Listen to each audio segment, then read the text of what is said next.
Le 18 juin 1940, dans une France dévastée par l'ampleur de la défaite face à l'armée allemande, un appel lancé de Londres par un tout jeune général pas encore très connu offre un choix différent à des milliers de jeunes Français. Continuer le combat au grand jour auprès du seul allié encore en guerre, l'Angleterre. Un choix supplémentaire à ajouter à ceux qui se proposaient alors aux Français, collaborer, ne rien faire ou combattre et entrer dans la résistance. Cet appel, la seule voix qui se rebelle dans la nuit, va jeter sur les routes des milliers de jeunes gens exaltés à l'idée de ne pas baisser les bras. Par tous les moyens et principalement par la mer, ils vont tenter de rejoindre Londres et l'auteur de cet appel, le général de Gaulle. À ce titre, l'appel du 18 juin 1940 est l'acte fondateur de la future France libre. Continuer la lutte par les armes, sous le drapeau français, contre l'occupant allemand et tenter d'effacer une défaite humiliante plutôt que de rester en France, c'est une alternative intéressante mais dangereuse. Pour un fonctionnaire français, c'est trahir sa patrie et donc risquer la peine de mort. Comment le général de Gaulle en est-il arrivé à faire le choix d'entrer en rébellion contre toutes les autorités encore détentrices du pouvoir en France le 18 juin 1940 ?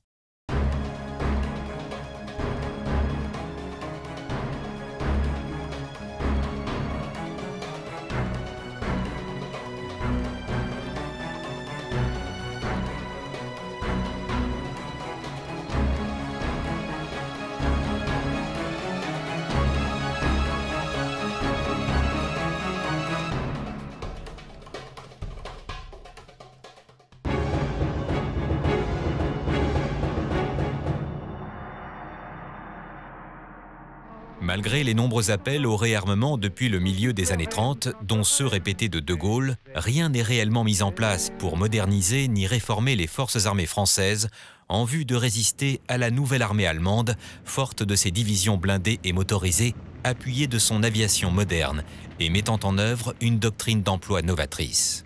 De Gaulle a essayé au cours des années 30 de faire changer la tactique militaire mise en place par l'état-major français.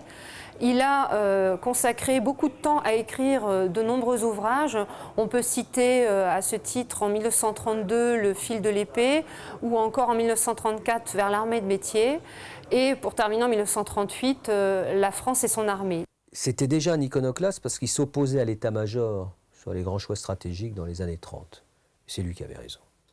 Il essaye d'alerter par ses ouvrages l'état-major français et pour lui, une armée française moderne est une armée qui doit développer davantage d'unités de chars, le char devant être, on va dire, l'arme d'attaque et l'arme qui va permettre de constituer une armée qui va évoluer rapidement sur les champs de bataille et qui va permettre de frapper fort. Des efforts ont été faits quand même pour essayer d'équiper militairement la France, mais il y a eu une grande faiblesse stratégique, si vous voulez. Les blindés, jusqu'à 1939, étaient considérés, comme ils l'avaient été pendant la guerre de 14-18, comme de l'artillerie à la disposition de l'infanterie. De Gaulle pensait qu'il fallait marier le moteur et le canon, comme il le disait, et qu'il fallait au contraire rassembler ces unités pour s'en servir comme d'un coup de poing, comme d'une unité de percement, une unité d'avant-garde,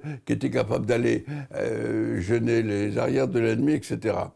Il n'a pas été entendu. Derrière de Gaulle, dans l'entourage de certains intellectuels, on se rend compte non seulement que l'ennemi héréditaire est toujours là, mais qu'on refait la même bêtise, l'erreur de stratégie. On ne se prépare pas à la guerre moderne. Le 29 septembre 1938, Chamberlain, Daladier, Mussolini et Hitler signent un traité évitant de justesse de déclencher une guerre que l'on pensait inévitable. C'est-à-dire le choix de l'Angleterre de Chamberlain et de la France de Daladier de signer avec Hitler les accords de Munich, qui étaient censés assurer la paix, alors que c'était évidemment l'annonce de la guerre. Sur l'autel de la sauvegarde de la paix, les démocraties occidentales montrent toute l'étendue de leur faiblesse. La Tchécoslovaquie est amputée de plusieurs régions et d'une grande partie de sa population et de son industrie, au profit de l'Allemagne et d'autres pays. Le monde entier respire, la guerre n'aura pas lieu. Mais à quel prix et pour combien de temps? L'épisode des accords de Munich, où là, la classe politique s'était complètement illusionnée avec les accords de Munich signés et négociés par Daladier. L'illusion sera de courte durée. Moins d'un an plus tard, au mépris de tous les traités signés, l'Allemagne commence l'invasion de la Pologne le 1er septembre 1939. Le 3 septembre 1939, la France puis l'Angleterre déclarent la guerre à l'Allemagne. C'est le début de la Seconde Guerre mondiale. Rapidement débordée par la Blitzkrieg et malgré une résistance honorable, l'armée polonaise ne peut tenir seule. La Pologne est écrasée en 5 semaines et capitule le 6 octobre 1939. Ni la France ni la Grande-Bretagne ne sont venus au secours de la Pologne, malgré les traités signés. Pire encore, dans les derniers jours des combats, la Russie s'est jointe à la curée pour participer au partage de la Pologne conformément au pacte de non-agression signé le 23 août 1939. Pendant presque 8 mois, de part et d'autre des frontières à l'ouest, les armées alliées et allemandes vont s'observer, sans quasiment bouger. C'est la drôle de guerre. Ça a participé du délitement mental. Voilà, et finalement, la défaite est apparue comme un point d'aboutissement de cette décomposition d'une guerre qui ne se faisait pas. Les forces alliées cantonnées en France se sentent protégées derrière la ligne Maginot. Un sentiment de sécurité trompeur s'installe et mine peu à peu la combativité des troupes. La ligne Maginot est une absurdité. Elle ne permettra pas à l'armée française de se protéger d'une éventuelle invasion allemande. Elle est discontinue, elle va de la Suisse aux Ardennes et elle est inexistante au niveau de la Belgique. Et d'ailleurs, c'est par là que l'armée allemande va s'engouffrer en mai 1940. Le 30 novembre 1939, profitant du contexte international, la Russie attaque la Finlande. Après quelques succès défensifs initiaux, la Finlande doit finalement capituler. Là encore, les démocraties occidentales, uniquement préoccupées de leur propre sort, n'ont pas bougé. Le 9 avril 1940, en prélude à l'offensive à l'ouest, l'Allemagne envahit le Danemark et la Norvège. Et les Alliés réagissent enfin et débarquent un corps expéditionnaire en Norvège. Mal préparée, l'opération est un échec fin avril 1940 et les forces françaises doivent finalement évacuer Narvik.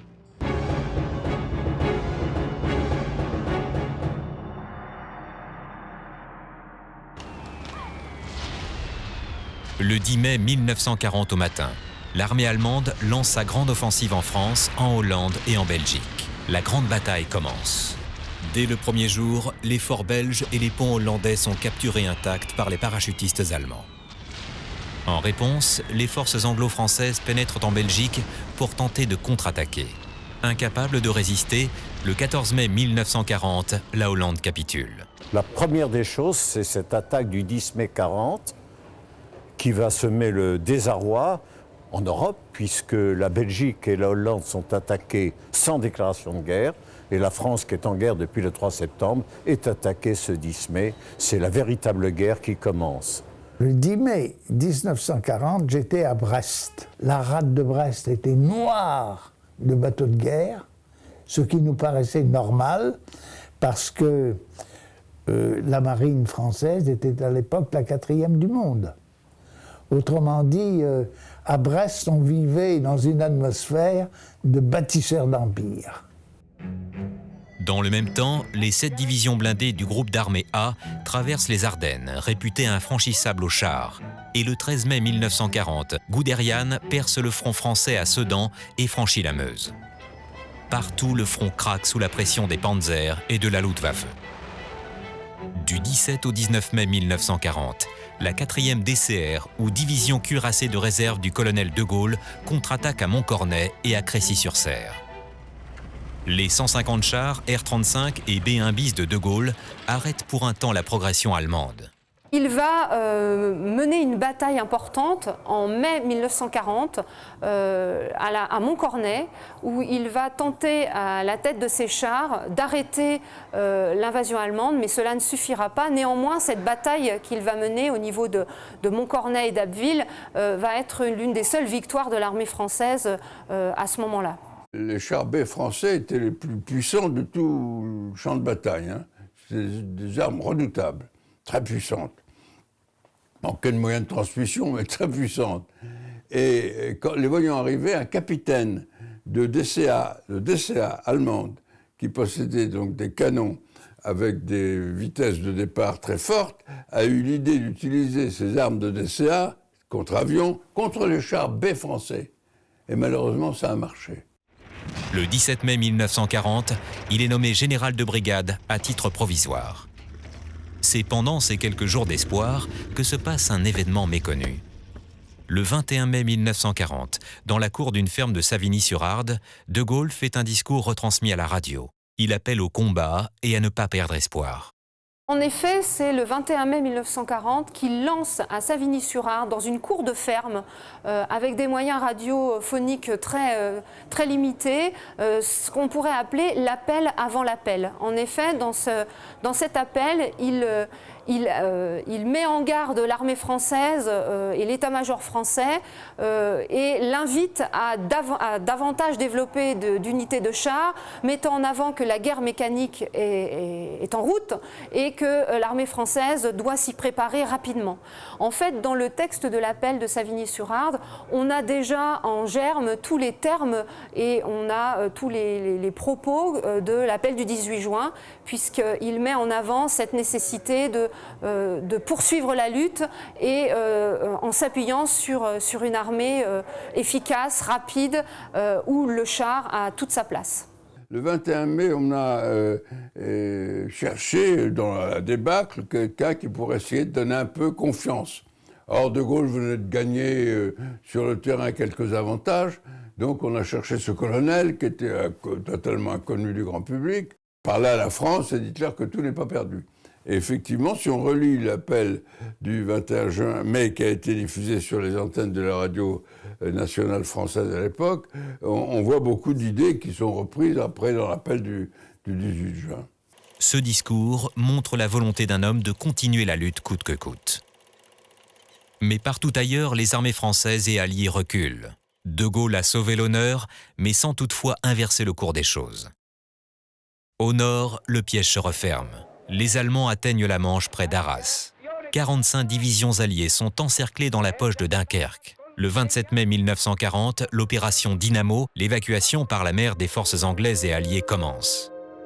Le 28 mai 1940, complètement envahi, c'est au tour de la Belgique de cesser le combat.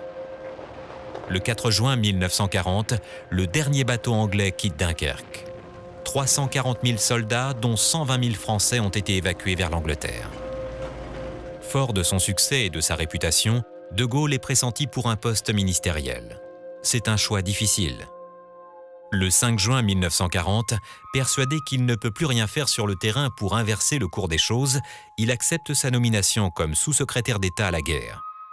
Ce mandat éphémère durera jusqu'à sa démission le 16 juin 1940. Cela va avoir une importance considérable pour lui, car en rentrant dans ce gouvernement, il entre d'une part en politique et il acquiert une légitimité qui va lui être précieuse pour la suite des événements, parce qu'on peut dire qu'il va de ce fait appartenir au dernier gouvernement de la Troisième République, et cela va être capital pour lui. C'est une vraie légitimité qu'il va pouvoir mettre en avant face à Churchill quand il arrive à Londres le 17 juin 1940. Pendant ces 11 jours, De Gaulle va tenter par tous les moyens de convaincre les autorités civiles et militaires françaises de continuer le combat. De Gaulle n'est pas parti tout de suite. De Gaulle a d'ailleurs incité le président de la République, le gouvernement, les hautes autorités à continuer le combat. Il va notamment multiplier les allers-retours en Angleterre à partir du 9 juin 1940 pour tenter de mettre en place une politique commune entre la France et l'Angleterre, en vue de continuer la lutte, soit à partir du sol anglais, soit à partir des colonies françaises.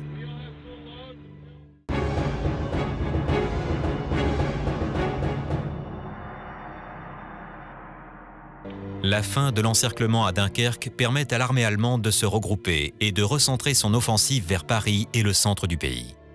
Le 5 juin 1940, la bataille de France commence. Malgré quelques poches de résistance et quelques hauts faits d'armes, rien ne peut plus empêcher la défaite totale des armées françaises. Il faut se dire que ce qui est arrivé à la France au mois de mai et juin 40 est quelque chose d'inimaginable. Et subitement, en un mois de temps, tout s'est effondré. Le 10 juin 1940, tentant de profiter de l'aubaine, l'Italie de Mussolini déclare la guerre à la France et à l'Angleterre.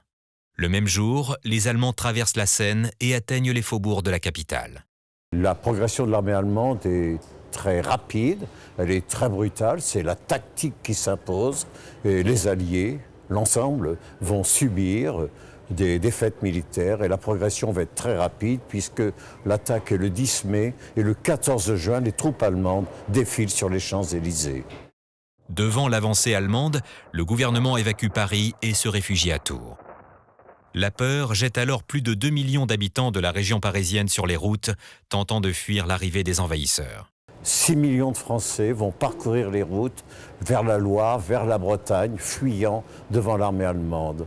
Le 13 juin 1940, Paris est déclarée ville ouverte. Et le 14 juin 1940, les Allemands entrent dans la capitale et défilent sur les Champs-Élysées. Le drapeau français sous l'Arc de Triomphe est amené et remplacé par le drapeau à croix gammée. Les stations de radio commencent à émettre pour l'Allemagne. Et en arrivant à Paris, de voir le drapeau nazi flotter sur la Chambre des députés, en haut de la Tour Eiffel, de les voir là, se promener comme si de rien n'était, ça a été un terrible choc, si vous voulez. Un terrible choc. Et c'est là que ma résolution est née, si vous voulez, c'est de ce choc. Tout le nord de la France est occupé. Les troupes allemandes commencent à progresser vers la Loire. C'est un pays qui a été complètement abattu, disloqué par la défaite, mais on oublie ce traumatisme terrible qu'a constitué cette cohorte de millions et de millions de personnes se déversant des villes du Nord vers le Sud.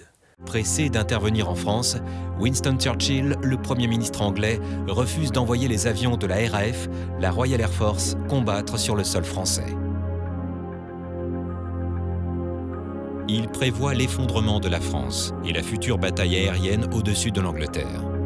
À ce titre, il préfère préserver sa force aérienne pour contrer la Luftwaffe. Le 15 juin 1940, Paul Reynaud, président du Conseil, propose de demander l'armistice. Le cours des choses ne peut plus être inversé en métropole. Et à ce moment-là, on voit cette démission collective progressivement des élites. Et De Gaulle, après un premier passage à Londres à la demande de Paul Reynaud, je crois, part à Londres. La France est dans une situation épouvantable. Et les drames se sont multipliés depuis pratiquement 15 jours. Le 28 mai, la capitulation de la Belgique. Le 6 juin, c'est Dunkerque. Les Allemands sont aux portes de Paris. Et le gouvernement français a quitté Paris et se trouve à Tours. Le 16 juin 1940, De Gaulle de Londres propose une union franco-britannique.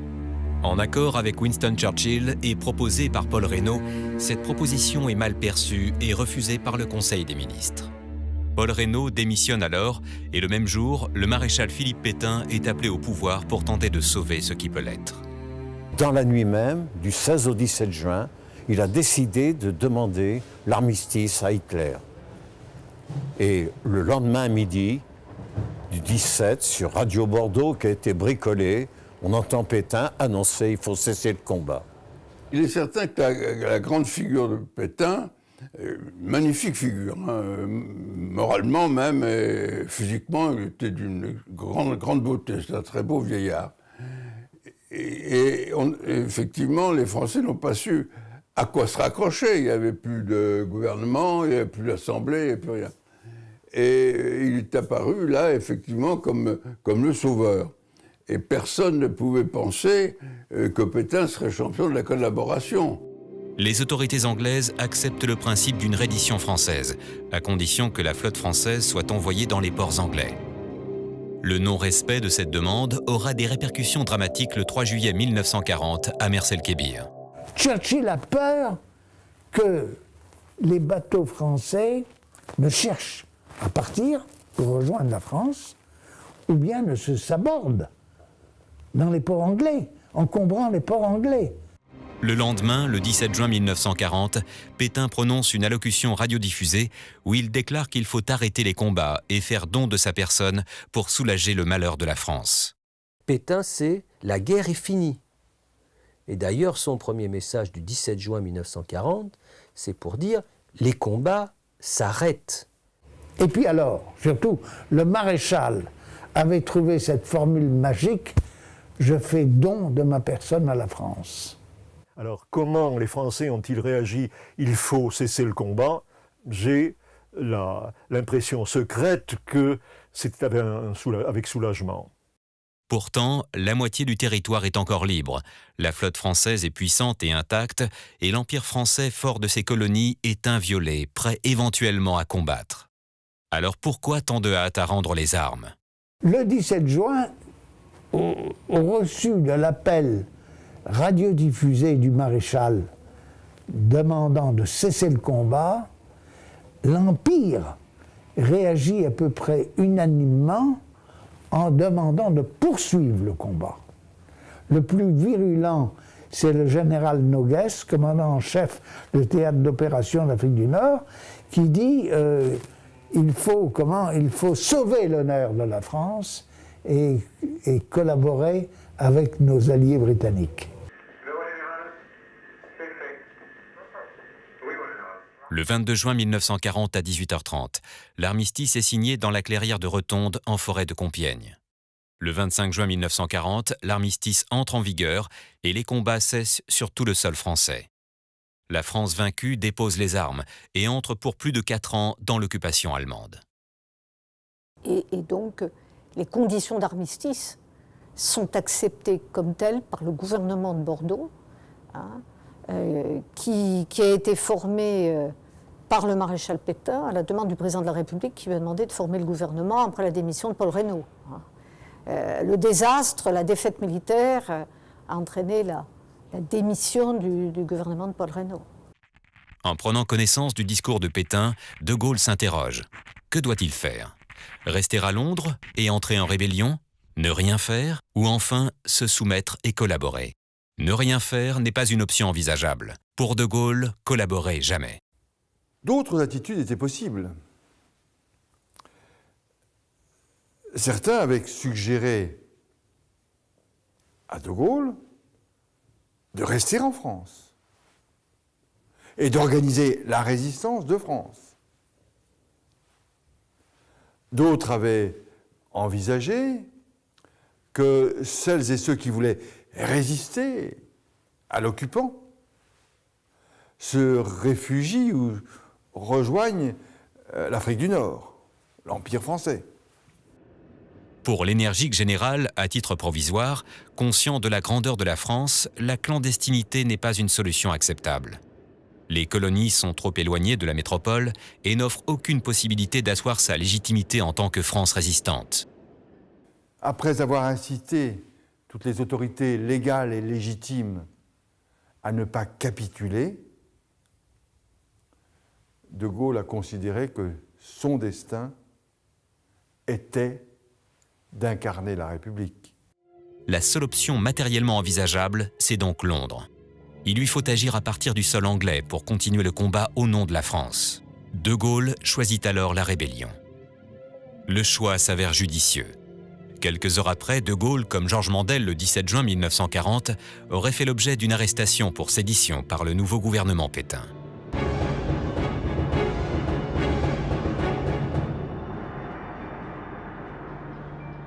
Il lui faut le plus rapidement possible tenter de rallier à sa cause le plus grand nombre de personnes désireuses de continuer la lutte.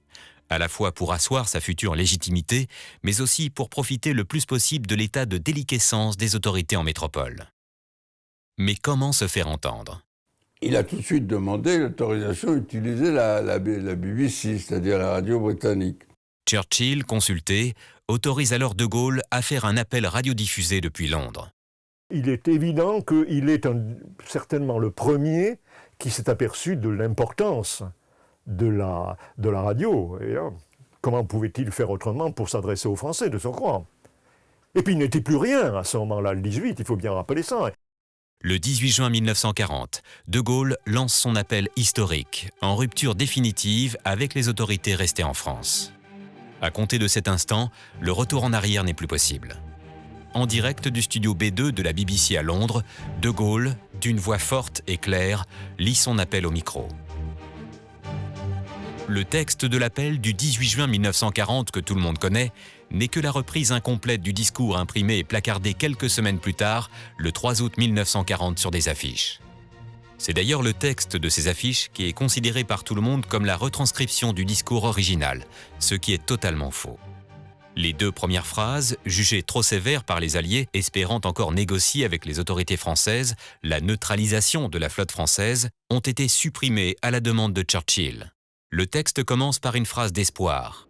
La France a perdu une bataille, mais la France n'a pas perdu la guerre.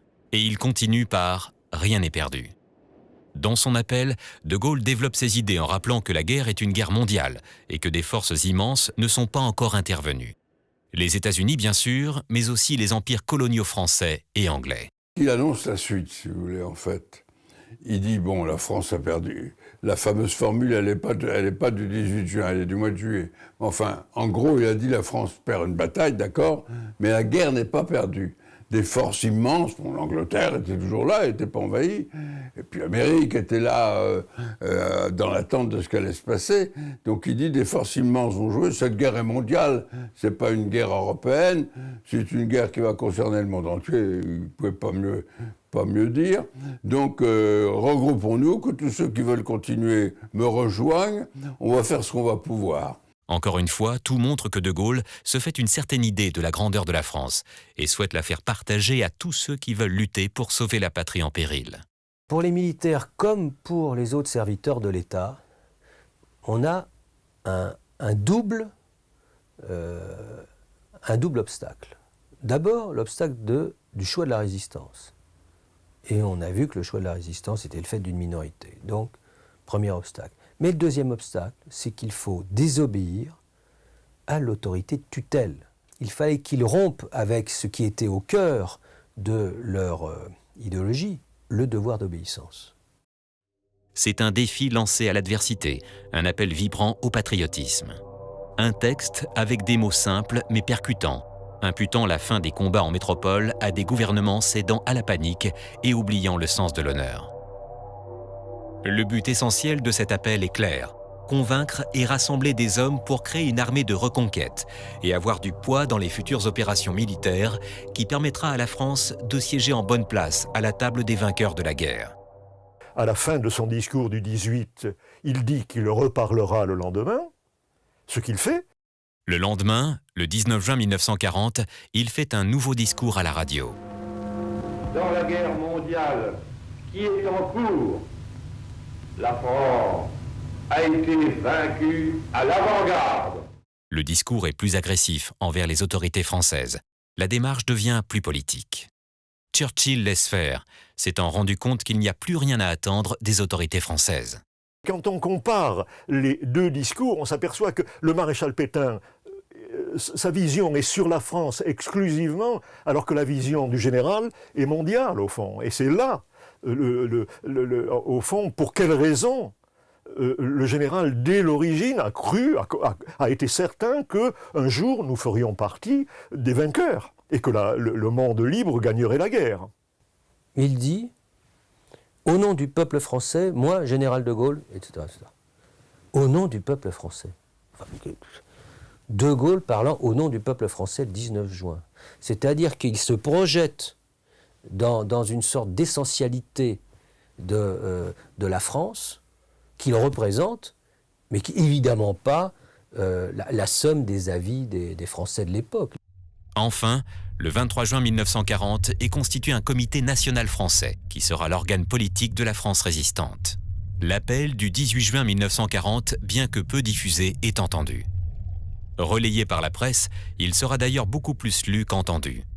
Le discours a été publié in extenso dans les journaux britanniques. Et en France, grâce aux dépêches d'agence, certains journaux, dans le sud de la France en particulier, ont annoncé l'appel, ont dit quelques phrases sur le contenu, mais le discours n'a pas été non seulement entendu, et surtout n'a pas été connu. Il faut savoir qu'à ce moment-là, plus de 8 millions de Français étaient sur les routes de l'Exode, qu'il y avait aussi un certain nombre de Français, de soldats français qui, après Dunkerque, ont essayé de rejoindre Londres. Beaucoup de Français n'ont pas entendu cet appel.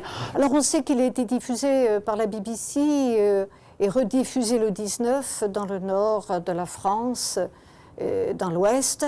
Certains journaux l'ont reproduit intégralement. C'est le cas du Petit Marseillais, du Progrès de Lyon, de La Montagne. Au demeurant, si vous voulez, le général de Gaulle n'est pas connu des sous-secrétaires d'État à la guerre, et donc, et compte tenu du profond traumatisme, du désastre, de l'exode, de la désorganisation totale, il est difficile de mesurer immédiatement sa portée. Mais le résultat ne se fait pas attendre. D'Afrique, d'Indochine, de Polynésie, des 4 coins de l'Hexagone, de partout, des hommes décident de tout quitter et de le rejoindre à Londres. 18 juin, le soir, nous entendons l'appel du général de Gaulle. Et c'est une révélation.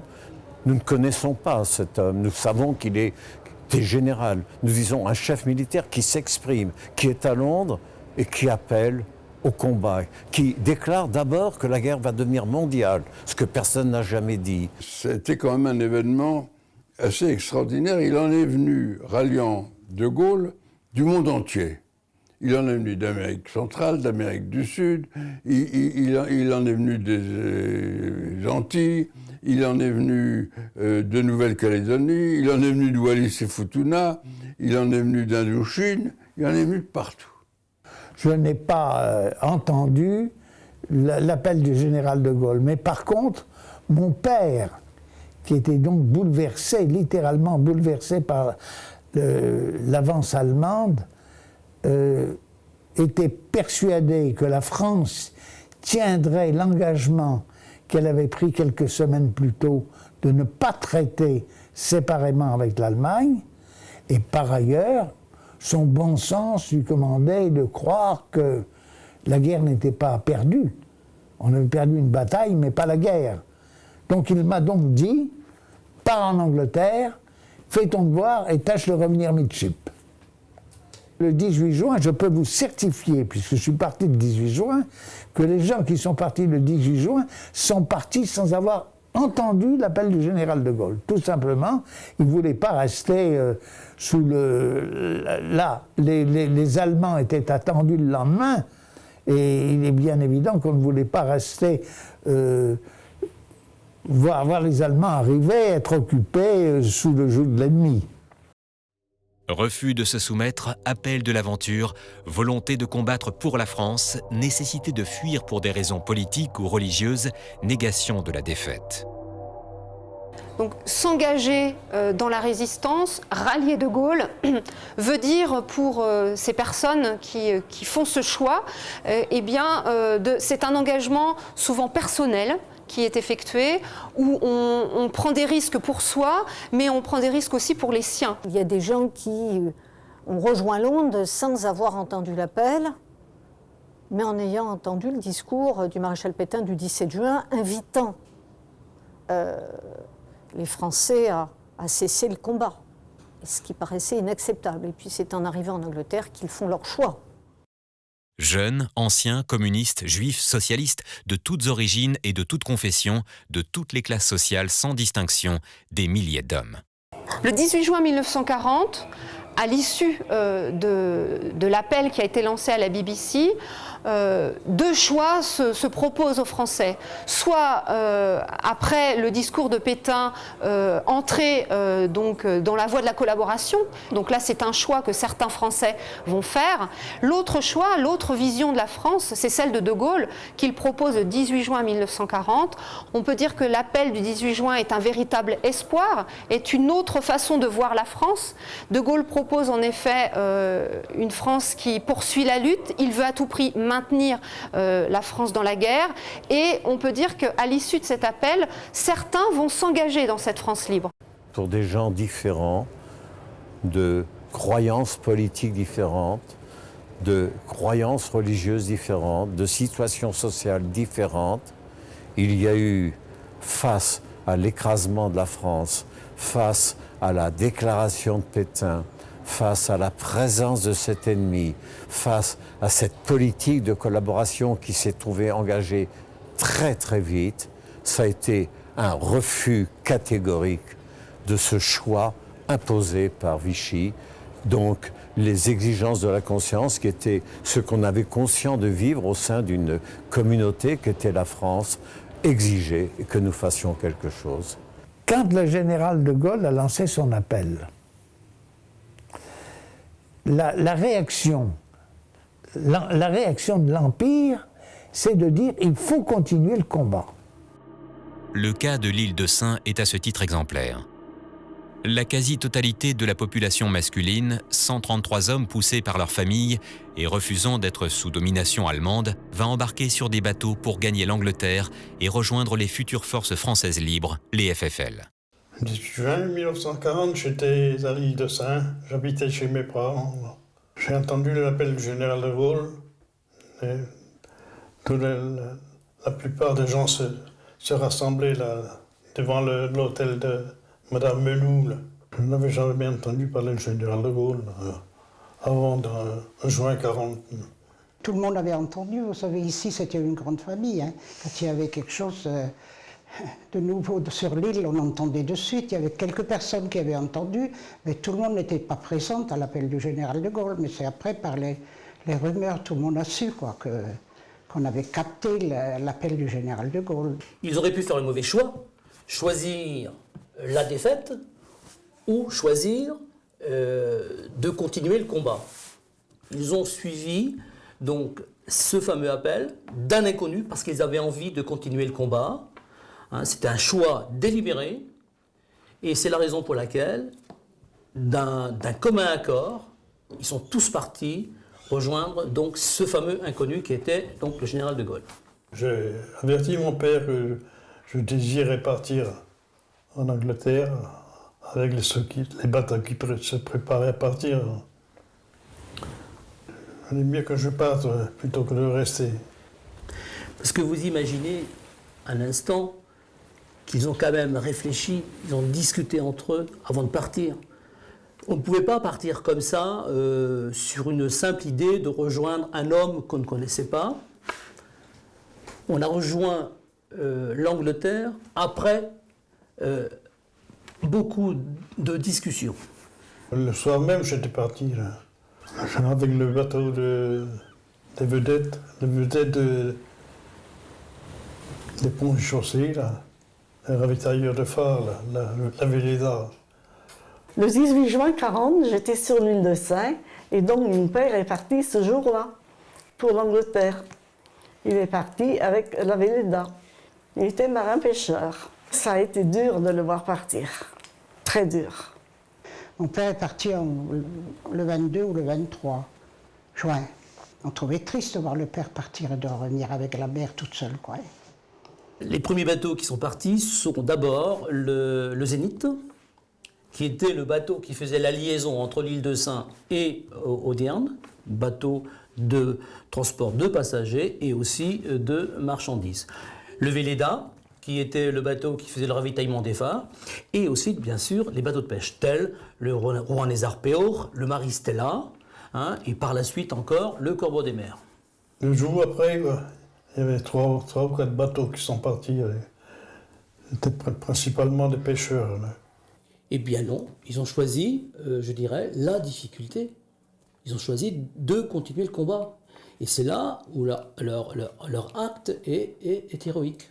La plupart des Sénans ont été placés sur le navire Courbet qui servait à l'époque de dépôt. Ensuite, bien sûr, ils se sont retrouvés à Londres lors du passage du général de Gaulle. Et quand l'homme illustre est passé devant les hommes, a posé la question à beaucoup d'entre eux en leur demandant d'où ils venaient. Et c'est là donc qu'il s'est rendu compte qu'il y avait beaucoup de Sénans qui étaient là présents. Et c'est une phrase donc, qui est venue à ce moment-là, quand il a dit, bien sûr, mais l'île de Sein, c'est donc le quart de la France. Bon, pendant 5 ans, je ne l'ai pas revu. Quand on voyait un bateau venir d'Audierne qui avait un drapeau au bout du mât, c'est qu'il y avait des gens de l'île qui revenaient sur l'île. des gens qui revenaient d'Angleterre. Mon père n'est jamais revenu. Le 14 juillet 1940 à Whitehall, lors d'une revue des troupes FFL et compte tenu des effectifs réduits à cette date, soit environ 500 hommes, De Gaulle dira « Mais l'île de Sein, c'est donc le quart de la France ». Je n'avais que 17 ans, et ceux qui n'avaient pas 18 ans nous avaient envoyés dans un camp scout dans le pays de Galles. Au bout de quelques jours, on a eu marre déjà. On a demandé à partir. On voulait être embarqués tout de suite. On leur avait dit qu'on n'est pas venu en Angleterre pour faire du scoutisme, on est venu pour faire la guerre. Je suis retourné à Londres avec l'équipe. C'est tous les Iliens qui étaient, les Sénans qui étaient là, et puis quelques autres encore qui voulaient rentrer dans la marine. À la Libération, De Gaulle rendra un hommage vibrant à ses combattants de la première heure. Le général de Gaulle s'est rappelé de l'effort qu'avaient fait donc les Sénans de rejoindre l'Angleterre. Et c'est en septembre 1946 qu'il vient à l'île de Sein. Et l'île de Sein est fait donc compagnon de la Libération, au même titre que Paris, que Grenoble, Nantes et Vassieux-en-Vercors. L'île de Sein est également médaillée de la Résistance et croix de guerre 39-45 avec palme. Elle fait donc d'elle la commune la plus décorée de France, du moins au niveau de cette épopée. Mais la grande majorité des Français restent tranquillement en France. Et même si déjà on informe le général de Gaulle de faits de résistance, il reste encore isolé et peu nombreux. La plupart des Français deviennent pétinistes, simplement par souci de voir revenir le calme et cesser le désordre. D'aucuns font un choix qui est un choix politique, c'est-à-dire le choix du gouvernement de Vichy et le choix de collaborer avec l'occupant contre le bolchevisme. Parfois, et sans doute aussi ça a joué, y a-t-il eu des objectifs mercantiles. Il y a des gens qui n'ont rien fait, qui se sont trouvés engagés progressivement au fur et à mesure de la politique de Vichy et des événements. C'est vrai que la majorité des Français, pendant des mois et des mois, ont été pétinistes. L'ambivalence de Pétain, c'est qu'il est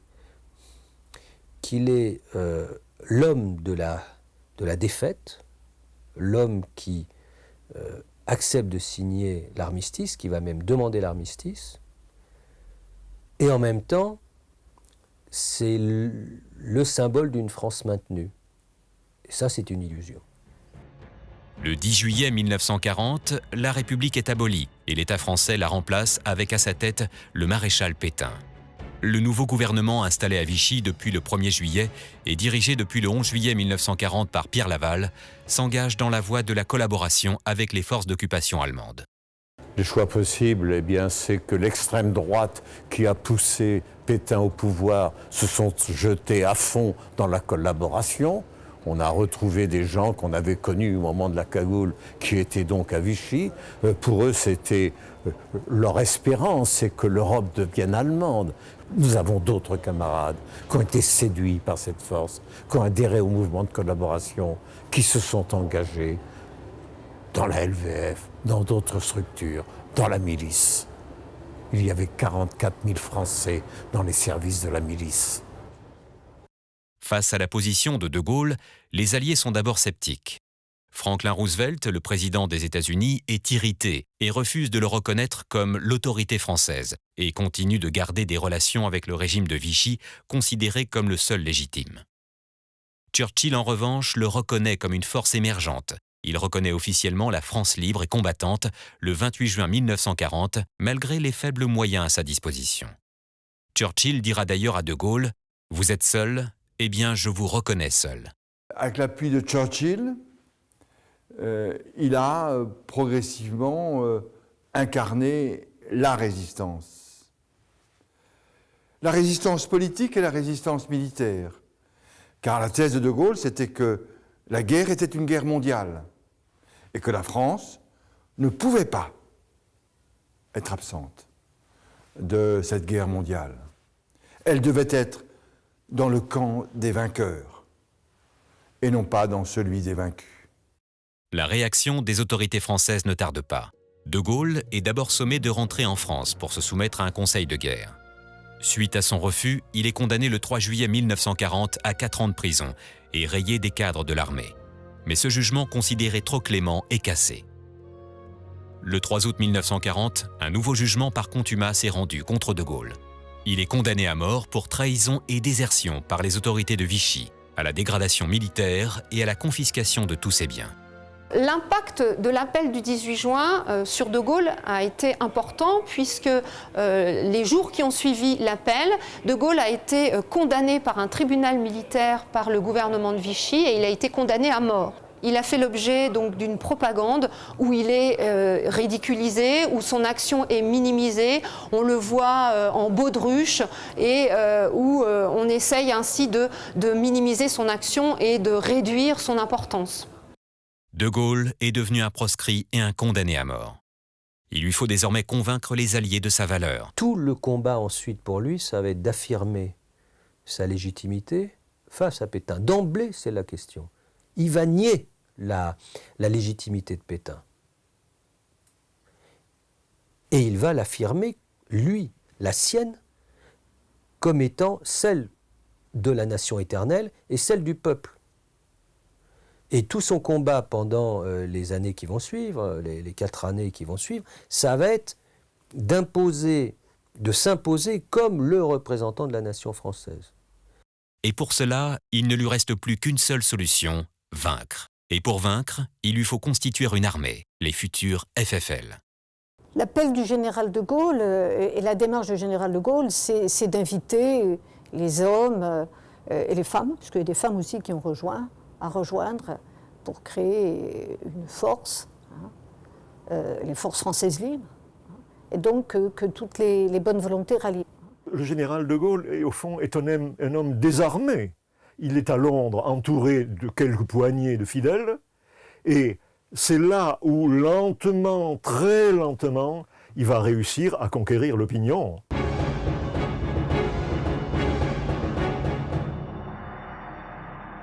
Proposé par le capitaine de corvette Thierry d'Argentlieu et accepté par De Gaulle, qu'il avait déjà adopté comme insigne du 507e régiment de chars qu'il commandait à Metz en 1937, la croix de Lorraine devient le symbole des FFL à partir du 1er juillet 1940. Cet insigne va devenir l'emblème de la France combattante. La tâche est écrasante. De Gaulle est peu connu, ne représente aucune légitimité et est même considéré comme un hors-la-loi. De plus, les moyens à sa disposition sont quasiment inexistants. Pour finir de noircir le tableau, les autorités en France accusent l'Angleterre d'être responsable de la défaite et de n'avoir pas mis en œuvre suffisamment de moyens pendant la bataille de France. Mais en revanche, il possède un atout majeur, un allié convaincu de sa valeur et du rôle qu'il peut jouer, Winston Churchill. Celui-ci va lui donner des moyens et lui permettre de recruter des hommes parmi les Français évacués qui se trouvent en Angleterre. Churchill va lui accorder sa confiance et lui mettre à disposition des moyens pour organiser cette France libre. Puisque à l'issue de l'appel du 18 juin, eh bien, De Gaulle va organiser la France libre. On peut dire à ce moment-là que l'appel du 18 juin est l'acte fondateur de la France libre. Il le dit très clairement, je n'étais rien au départ, il a tout à construire, il a besoin de moyens financiers, de moyens militaires pour organiser et reconstruire l'armée française pour poursuivre la lutte en dehors du territoire national. Le général, dès juin 1940, obtient l'autorisation de parler chaque jour 5 minutes à la BBC. Cependant, au début, peu d'hommes acceptent de se joindre au FFL. La tragédie de Mers-el-Kébir, le 3 juillet 1940, où la flotte anglaise va canonner les bâtiments français à l'ancre, causant environ 1300 victimes et endommageant plusieurs grandes unités françaises, va développer une anglophobie tenace et compliquer encore la tâche des recruteurs. Tous les Français, y compris les Français libres, ont appris avec douleur et colère que des bateaux avaient été coulés. C'est une véritable tragédie, parce que nos bateaux n'avaient pas la possibilité de manœuvrer ni de se disperser. La plupart des Français présents en Angleterre vont choisir de rentrer en France. Mais quelques-uns vont choisir de continuer le combat avec De Gaulle. Quelques jours après notre arrivée, on nous a posé la question de confiance. 3 options. Voulez-vous rallier le général de Gaulle, dont on avait entendu parler peu après notre arrivée? voulez-vous servir avec les Anglais ou voulez-vous être rapatrié? Alors il y avait des attentistes qui disaient, mon cher ami, ne vous lancez pas dans l'aventure. Il y avait ceux qui s'accommodaient déjà de la capitulation. Et la zone non occupée, dont on a immédiatement parlé, apparaissait pour ceux qui y avaient leur famille comme un havre de paix. Enfin, il y avait ceux qui, les jusqu'au bout d'hier, qui étaient devenus la mort dans l'âme, acceptant la capitulation et prenant prétexte de la défaite pour refuser de reprendre nos combats. Ça, je ne comprenais pas. Les FNFL, les forces navales françaises libres, sont les premières à être constituées. 5 sous-marins vont rallier l'Angleterre, dont le Surcouf, le plus grand sous-marin du monde, et le Ruby, qui s'illustrera tout au long de la guerre. Plusieurs dizaines d'autres bâtiments français consignés dans les ports anglais depuis l'armistice vont être remis aux mains de De Gaulle pour constituer l'embryon de la future flotte des FNFL. Nous avions une marine extrêmement modeste, en gros 50 unités. Cette flotte, qui s'étoffera au fil du temps, va combattre jusqu'à la fin de la guerre, plus particulièrement dans les tâches de protection des côtes et des convois. J'ai donc décidé de rallier les forces navales françaises libres qui venaient d'être créées à l'initiative de l'amiral Muselier, premier officier général à se rallier spontanément au général de Gaulle. Les FAFL, les forces aériennes françaises libres, sont constituées ensuite avec les aviateurs ralliés à De Gaulle. Ce sont les premiers à combattre pour protéger le sol anglais pendant la bataille d'Angleterre commencée le 12 août 1940. À la fin de la guerre, plusieurs escadrilles de chasse ainsi que le groupe de bombardement Lorraine se seront illustrés sur le front ouest. Les FFL, les forces terrestres, sont au départ les moins nombreuses. Mais dès le 26 août 1940, le colonel Leclerc obtient le ralliement du Tchad à la France. L'embryon de cette force armée sous les ordres de Leclerc deviendra 3 ans plus tard la future 2e division blindée qui sera la première à entrer dans Paris libéré le 25 août 1944. Dans l'accomplissement de cette lourde tâche, De Gaulle est aidé par des hommes de valeur. Parmi les militaires les plus connus, on peut citer le colonel Leclerc, futur maréchal de France. Philippe d'Hautecloque est alors capitaine, et au moment du désastre, il a été blessé, évacué sur ordre, et passe par Paris. Et il a entendu un des appels du général de Gaulle. Il rejoint sa femme finalement dans le sud-ouest et l'avise de sa volonté de rejoindre le général de Gaulle à Londres. C'est aussi une rupture intérieure très forte, parce que pour ce militaire, cet officier, c'est rompre le sacro-saint principe d'obéissance absolue. Leclerc, donc, avec ses faibles moyens, les Français libres, c'est l'armée des pauvres, avec du matériel récupéré aux Anglais, etc., entreprend de façon réussie la prise des oasis italiennes le 1er mars 1941 à Koufra, dans le sud-est de la Libye. Et le lendemain, il jure de ne pas cesser le combat jusqu'à ce que les couleurs flottent sur la cathédrale de Strasbourg. Le général Juin, futur maréchal de France, le général Delattre, futur maréchal de France, l'amiral Muselier, seul officier général à avoir rallié De Gaulle dès les premiers jours. L'amiral Muselier était un homme extrêmement courageux. Muselier, c'est cet homme extraordinaire qui s'est mis spontanément aux ordres du général de Gaulle, et puis il va créer de toutes pièces les forces navales françaises libres. Sans lui, il n'y aurait pas eu de marine. Le général Koenig, le général Giraud, le général de Larminat et le général Le Gentilhomme. On peut aussi citer Félix Éboué, qui lui a entendu l'appel, mais qui n'a pas rallié De Gaulle, mais qui a permis à De Gaulle, au contraire, d'installer la France libre dans les colonies françaises, dans l'Empire français, ce qui va être très important pour De Gaulle, car ça va constituer son assise territoriale, l'assise territoriale de la France libre. Sans oublier tous les anonymes qui ont combattu pendant près de 4 ans l'Allemagne nazie dans les rangs des FFL. Enfin, la France combattante possède une dernière composante, la résistance en France occupée. Dans des circonstances graves, dans des circonstances dramatiques, et dans le chaos qu'était la France de 1940, il y a des femmes et des hommes qui ont su dire non. Il fallait désobéir. et au nom de l'idéal séculaire de 1789, de la République française. Le 18 juin 1940, au moment de l'appel du général, la France compte des millions de pétainistes et bien peu de combattants et de résistants. Lors de l'appel du 18 juin, De Gaulle fait appel à des militaires pour mener la résistance à l'extérieur. Mais petit à petit, en France, va se développer, va s'organiser une résistance qu'on va appeler la résistance de l'intérieur, qui est constituée de Françaises et de Français qui, au quotidien, vont mener des actions pour informer, pour saboter, sauver, pour refuser aussi la présence allemande et les autorités de Vichy. Faire le choix de la résistance, alors là, ça implique quelque chose, quoi. Parce que le choix de la résistance, ça veut dire être suffisamment convaincu pour risquer sa vie, d'abord. Et ensuite, risquer la vie de ses proches. Donc, faut bien mesurer l'importance du choix de la résistance. Mais au fil des mois et du mécontentement, le mouvement prend de l'ampleur. Les actes de résistance et de désobéissance se multiplient. Tous les résistants de l'intérieur qui choisissent la résistance ne l'ont pas fait forcément en réponse à l'appel du général de Gaulle. La résistance va croître, mais elle restera minoritaire, largement minoritaire dans le pays.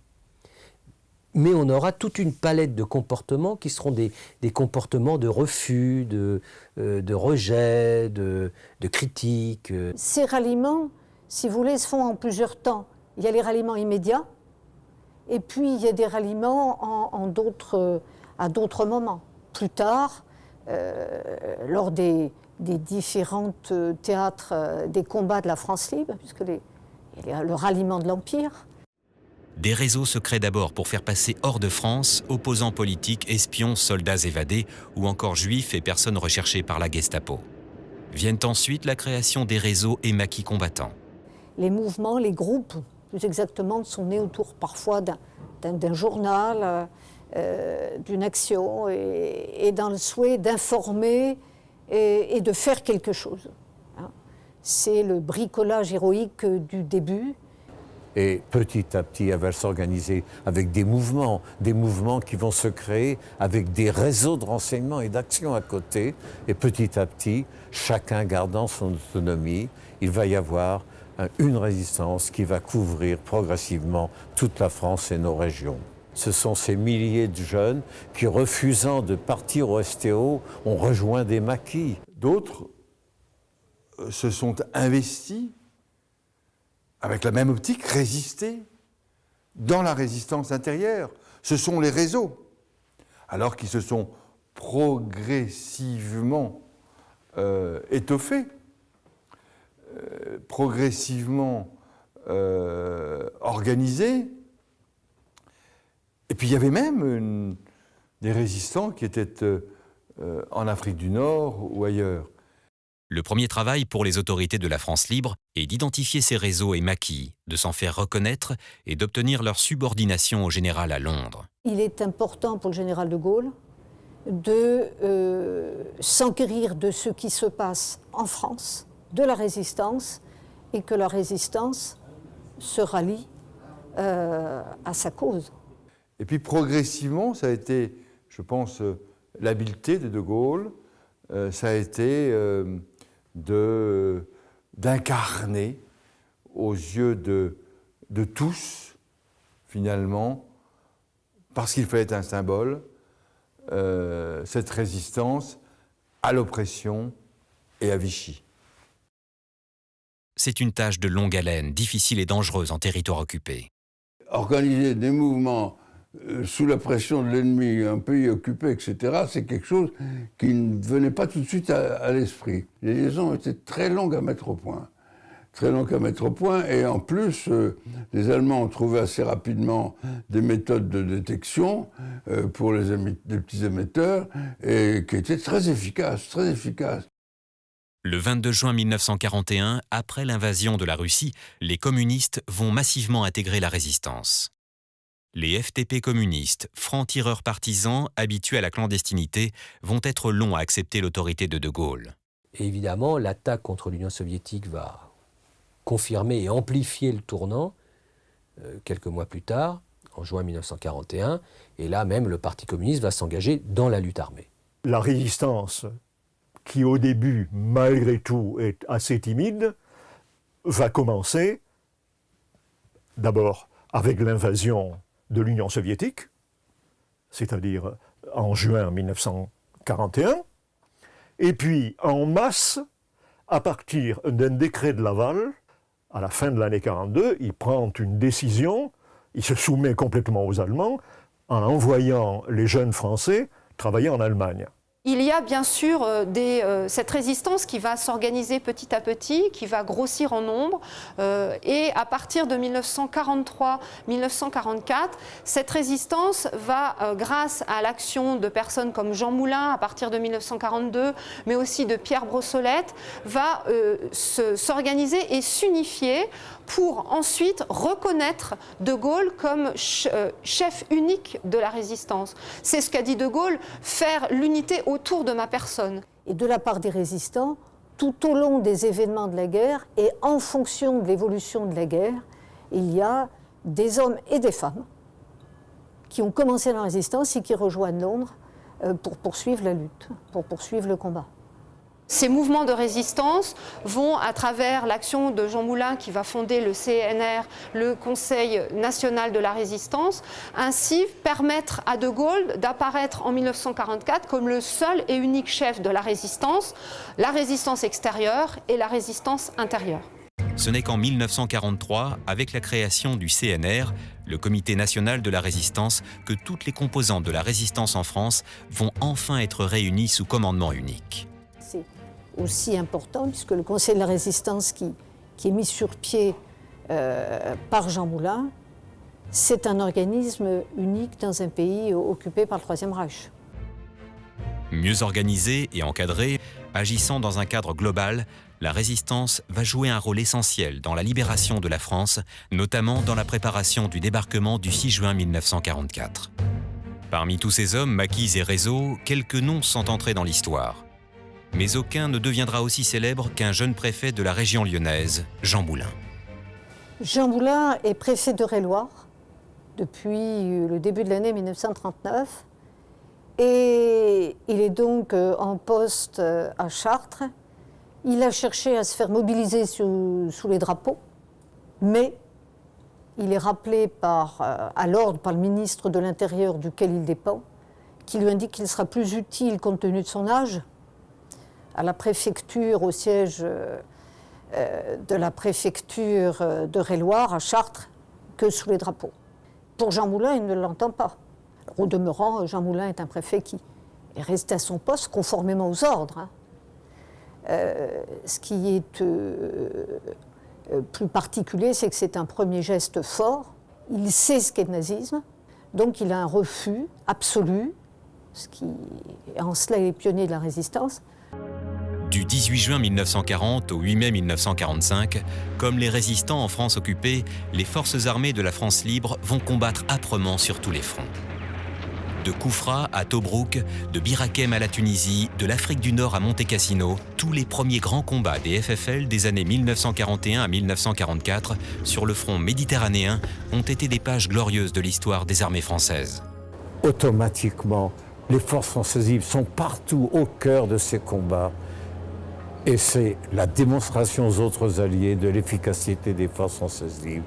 Du débarquement en Normandie le 6 juin 1944 au débarquement en Provence le 15 août 1944, de la libération de Paris le 25 août 1944 à celle de Strasbourg le 23 novembre de la même année, les FFL ont toujours été présentes à la pointe du combat.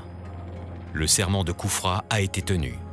Fin 1944, le territoire français est intégralement libéré. C'est la libération de Paris, c'est la campagne des Vosges, c'est Strasbourg, c'est Berchtesgaden. Nous terminons la guerre à Berchtesgaden. Les derniers mois de guerre verront les partisans et maquisards intégrer la nouvelle armée de la France, reconnue officiellement comme légitime et souveraine. De Strasbourg à Berchtesgaden, les forces françaises parviennent début mai 1945 au Berghof, le nid d'aigle d'Hitler. Le 8 mai 1945, la Seconde Guerre mondiale est terminée.